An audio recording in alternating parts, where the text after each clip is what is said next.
নমস্কার বন্ধুরা, Pampa kitchen with village ফুডে আবারও একটি নতুন রেসিপিতে সবাইকে স্বাগত জানাই। বন্ধুরা, আজকের আমার রেসিপি এক বাটি সুজি আর 2টা ডিম দিয়ে দুর্দান্ত স্বাদের 2 ধরনের পিঠার রেসিপি শেয়ার করব। একই মিশ্রণে 2 ধরনের পিঠা তৈরি করে দেখাবো। খেতে দুর্দান্ত হয় আর বানাতে সময় লাগে মাত্র 10 মিনিট। 2টি উপকরণে পুরো পরিবারের জন্য প্রায় 30 থেকে 40টার মতন পিঠা তৈরি হয়ে যাবে। দুটোই ভিন্ন স্বাদের তৈরি হবে। তো সম্পূর্ণ দেখার অনুরোধ রইল বন্ধুরা। রেসিপির প্রথমে আমি একটি বড় পাত্রে নিয়ে নিচ্ছি 1 বাটি পরিমাণ সুজি। যে কোনো সুজি আপনারা এখানে ব্যবহার করতে পারেন, মোটা দানা অথবা ছোট দানা যে কোনো সুজি। সুজিটা দিয়ে দেওয়ার পর একটু জায়গা করে নিয়েছিলাম। এবারে এর মধ্যে দিয়ে দিচ্ছি 2টা ডিম ভেঙে নিয়ে। ডিম দুটোই সাধারণ তাপমাত্রায় ছিল। যদি ঠান্ডা হয় বা ফ্রিজে রাখা থাকে তাহলে 30 মিনিট আগে বাইরে বার করে রেখে দিতে হবে। ডিম দুটো দিয়ে দেওয়ার পর সুজির সঙ্গে খুব ভালো করে মিশিয়ে নেব। মেশাতে হবে এতটাই ভালো করে যেন সম্পূর্ণ একদম ভালোভাবে মিশিয়ে নেওয়া যায়। ডিমের কালারটা সম্পূর্ণ চেঞ্জ হয়ে গিয়ে একদম সাদা হয়ে যাবে। মিশ্রণটা আমি খুব ভালো করে ফেটিয়ে নিয়েছিলাম। এই পর্যায়ে মিশ্রণের ঘনত্বটা বেশ পাতলা রয়েছে, ওপর থেকে ফেললে ফোঁটা ফোঁটা হয়ে পড়ছে, এমনই মিশ্রণটা তৈরি হবে। এই পর্যায়ে এই ডিম সুজির মিশ্রণে দিয়ে দিচ্ছি পরিমাণ অনুযায়ী লবণ। তারপরে দিয়ে দেব অর্ধেকটা থেকেও হাফ লেবুর রস। লেবুর রস ব্যবহার করলে ডিমের কোনো রকম কাঁচা গন্ধ থাকবে না এই পিঠাগুলির মধ্যে। আপনারা চাইলে লেবুর রসের পরিবর্তে এলাচ গুঁড়ো ব্যবহার করতে পারেন। লেবুর রস লবণ দিয়ে দেওয়ার পর আবারও খুব ভালো করে 1.5 থেকে 2 মিনিট ফেটিয়ে নেব। খুব ভালো করে ফেটিয়ে নিয়েছিলাম। এবারে এই ডিম সুজির মিশ্রণটিকে আমি আরও একটি পাত্রের মধ্যে অর্ধেকটা কাটিয়ে নেব। যেহেতু আমি 2 ধরনের পিঠা তৈরি করব, তাই অর্ধেক অর্ধেক করে দুটো পাত্রে আমি আলাদা করে নিচ্ছি। একটি পাত্রে যে তুলে নিয়েছিলাম সেটা সাইডে রেখে দেব। এবারে আমি চলে যাব প্রথম পিঠাটা তৈরি করে নেওয়ার জন্য। তার জন্য সুজির মিশ্রণে দিয়ে দিচ্ছি সুজির পরিমাপ অনুযায়ী হাফ বাটি চিনি। তারপরে দিয়ে দিচ্ছি 1 বাটি আটা নিয়েছি, অল্প অল্প করে দেব আর মাখতে থাকবো। এখানে একটা সফট ডো আমাদের রেডি করে নিতে হবে। আমি এখানে হাফ বাটি চিনি ব্যবহার করেছি এই কারণেই, যেহেতু প্রথমে 1 বাটি সুজি নিয়েছিলাম, তারপর মিশ্রণটিকে 2 ভাগে ভাগ করে নিয়েছি। তাহলে এই মিশ্রণে অর্ধেক বাটি সুজি ছিল, তাই অর্ধেক বাটি চিনি ব্যবহার করেছি। আচ্ছা, হাফ বাটি আটা দিয়ে মেখে নেওয়ার পর আবারও হাফ বাটি আটা সমস্তটা দিয়ে দিয়েছি। এবারে খুব ভালো করে মেখে নিয়ে একটা সফট ডো রেডি করে নেব। ডোটা মেখে নেওয়া হয়ে গিয়েছে। এ পর্যায়ে দিয়ে দিচ্ছি হাফ টেবিল চামচের মতন কালো জিরা। এটা সম্পূর্ণ অপশনাল। যারা খেতে পছন্দ করেন তারা এই কালো জিরা ব্যবহার করতে পারেন, আর যারা খেতে পছন্দ করে না চাইলে স্কিপও করতে পারেন, তবে দিলে খুব সুন্দর একটা ফ্লেভার আসবে। কালো জিরাটা ভালো করে মেখে নিয়েছিলাম। এবারে এই ডোটাকে আমি প্লেট ঢাকা দিয়ে রেস্টে রেখে দেব 5 থেকে 6 মিনিটের জন্য। আর আরও একটা যে সুজির মিশ্রণ আমি তুলে রেখেছিলাম, এই মিশ্রণটিকে আমি আরও 5 মিনিট রেস্টে রেখে দেব। প্রথমের দিকে 5 মিনিট রেস্টে ছিল, আরও 5 মিনিট রেখে দেব। এই সময়ের মধ্যে আমি একটা ছোট্ট কড়াইয়ের মধ্যে নিয়ে নিচ্ছি হাফ বাটি পরিমাণ চিনি। এবারে আমি এখানে চিনির ক্যারামেল তৈরি করে নেব। প্রথমে চিনিটাকে একটু ছড়িয়ে নিয়েছিলাম, তারপর যখন হালকা একটা লালচে রং ধরতে শুরু করবে সেই পর্যায়ে নেড়ে চেড়ে খুব সুন্দর করে একটা কালার করে ক্যারামেলটা রেডি করে নিতে হবে।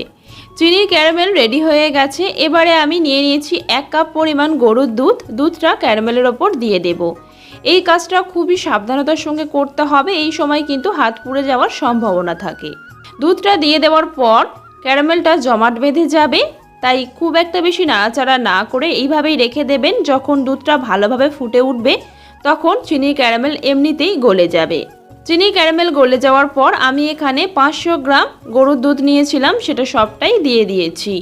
খুব ভালো করে সব কিছু একে অপরের সঙ্গে মিশিয়ে নিতে হবে।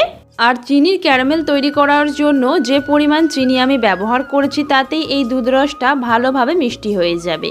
তারপর এখানে আমি দিয়ে দেব দুধের মধ্যে 2টা এলাচ মুখ ফাটিয়ে নিয়েছিলাম, দিয়ে দিয়েছি, আর 2টো তেজপাতা। এই দুটি উপকরণ দিলে এই দুধ রসের মধ্যে খুব সুন্দর একটা ফ্লেভার আসবে। তেজপাতা আর এলাচ দিয়ে দেওয়ার পর 2 থেকে 3 মিনিট সুন্দর করে ফুটিয়ে নিলেই আমাদের দুধ রস রেডি হয়ে যাবে। খুব বেশি মোটা ঘনত্বের করার কোনো প্রয়োজন নেই, ঠিক এরকম ঘনত্বের হলেই হবে। এবারে এই দুধটা ঢাকা দিয়ে গরম অবস্থাতেই রেখে দেব। এবার আমি দুধ রসের মধ্যে সুজির যে পিঠাটা তৈরি করব, সুজির যে পাতলা মিশ্রণটা ছিল সেটা খুব ভালো করে 1 থেকে 1.5 মিনিট ফেটিয়ে নেব।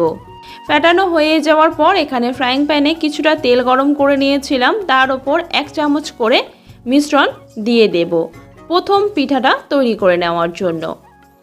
1 চামচ করে এইভাবে দিয়ে আমি যতগুলো তেলের মধ্যে ধরবে ততগুলো দিয়ে দিয়েছি।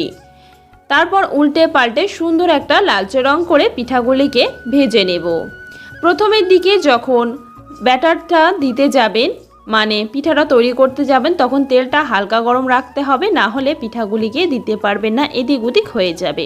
তো দেখুন পিঠাগুলিকে আমি সুন্দর লালচে রং করে উল্টে পাল্টে ভেজে নিয়েছিলাম। সাথে সাথে তেল ঝরিয়ে তুলে নেওয়ার পরে দুধ রসের মধ্যে দিয়ে দেব। তারপর দুধের মধ্যে এইভাবে সুন্দর করে একটু উল্টে পাল্টে ভিজিয়ে দেব। এই পর্যায়ে দুধ রসটা গরম রয়েছে, আবারও ঢাকা দিয়ে রেখে দিলাম। তারপর আবারও দ্বিতীয় পর্যায়ের পিঠাগুলিকেও ভেজে নিয়েছিলাম, সেগুলিকেও দুধ রসের মধ্যে ভালো করে উল্টে পাল্টে ডুবিয়ে দেওয়ার পর ঢাকা দিয়ে এইভাবেই আমাদের রেখে দিতে হবে 30 মিনিটের জন্য বা আধ ঘন্টার জন্য, যাতে পিঠাগুলি সুন্দরভাবে দুধ রস শোক করে নেয়।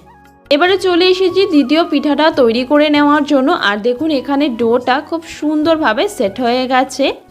একবার হাতের মধ্যে রেখে ভালো করে মথে নিয়েছি। এবারে একটা রুটি বেলুনি চাকতির ওপর অল্প একটু আটা দিয়ে দিয়েছি।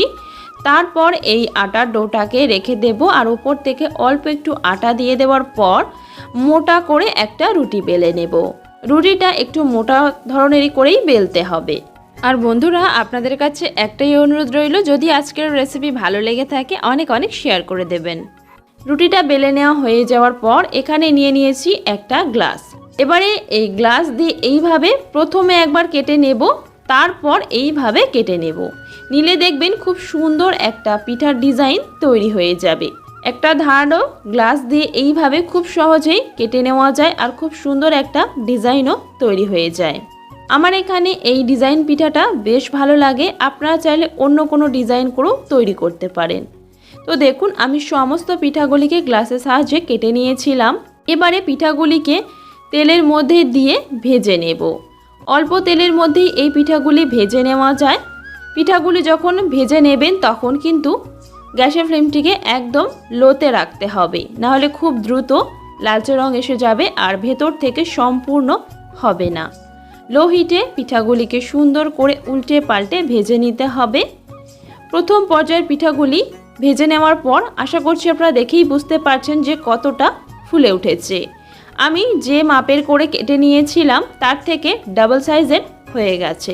প্রথম পর্যায়ে পিঠাগুলি ভেজে নিতে আমার সময় লেগেছে 3 থেকে 4 মিনিট।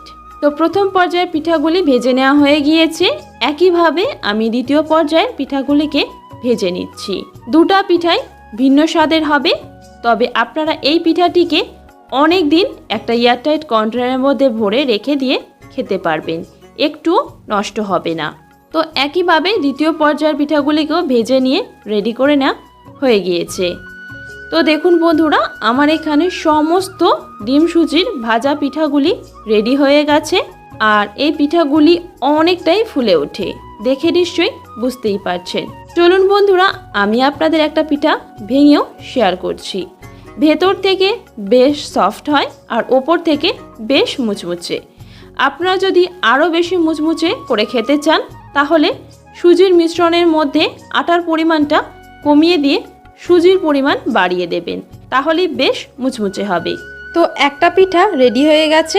চলে যাব আমি প্রথম যে পিঠাটা রেডি করে রেখেছিলাম, সেটা বেশ সুন্দরভাবে দুধ রস শোক করে নিয়ে ফুলে উঠেছে। আমি এখানে একটা প্লেটের মধ্যে পরিবেশন করে নিয়েছি। একটা পিঠা আমি আপনাদের কেটেও দেখাচ্ছি। দেখুন সুজির এই রসভরি পিঠাটাও বেশ সুন্দর তৈরি হয়েছে।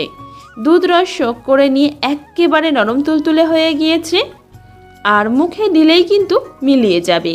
আমি হাতের মধ্যে আপনাদের ভেঙে দেখাচ্ছি, দেখে নিশ্চয়ই বুঝতে পারছেন যে কতটা নরম তুলতুলে হয়েছে। ভেতরে একদম দুধ রসে টইটুম্বুর। তো বন্ধুরা, আপনারা দেখতেই পেলেন যে 2-3টি উপকরণ দিয়ে কতগুলি 2 ধরনের পিঠা তৈরি হয়ে গেল, আর খেতে অপূর্ব স্বাদের হয়, আর বানানো একদমই সহজ। তো বন্ধুরা, আমার আজকের একই মিশ্রণে তৈরি 2 ধরনের পিঠার রেসিপির মধ্যে কোনটা আপনাদের সবথেকে বেশি ভালো লেগেছে অবশ্যই কমেন্টে জানাবেন। সবাই ভীষণ ভালো থাকবেন, সুস্থ থাকবেন। ধন্যবাদ বন্ধুরা।